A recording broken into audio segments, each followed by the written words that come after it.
देखो जी अज अस बनाने आमले की चटनी। ते आमले की चटनी आस्तै असें पुदीना प्याज मर्चां ते चुल्ली दब्बे दे आलू आमले ते कन्नै गै किश मसाले असें इत्थै रखे दे जेह्ड़े कि असें चटनी बनाने आस्तै इस्तेमाल करने न।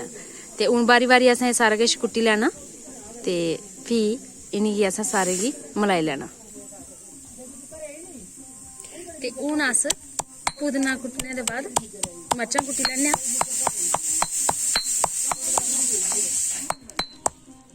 मर्चां कुट्टी बैठे हून अस धनिया भी पाई लैने बिच, इसी भी कुट्टी लैने। हाँ ते हून धनिया ते पुदीना कुट्टी बैठे हून अस प्याज कुट्टी लैने।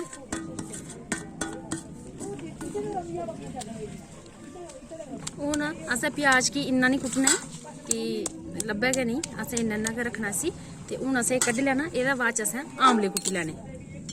हून असें जेह्का पैह्ला मसाला कुट्टेआ ओह् कड्ढी लैता, हून अस आमले कुट्टी लैने। आमले साढ़े हून कटोई दे, हून असें कड्ढी लैने, एह्दे बाद च असें आलू पाई लैने। हून असें इक इक करियै आलू कुट्टी लैना ते एह्दे बाद च असें भी सारा किश मिक्स करी लैना। हून असें सारा किश कुट्टी लैता ते हून असें सारा किश एह् मलाई लैना, जिन्ना किश बी असें कुट्टेआ जे जे असें पाया ते इसी दोबारा भी कुट्टी लैना। हून अस थोड़ा जेहा काला नमक पाई लैने, थोड़ा जेहा जीरा ते स्वाद जिन्ना कि नमक चाहिदा असें उन्ना गै पाना, ज़्यादा नहीं होई जा।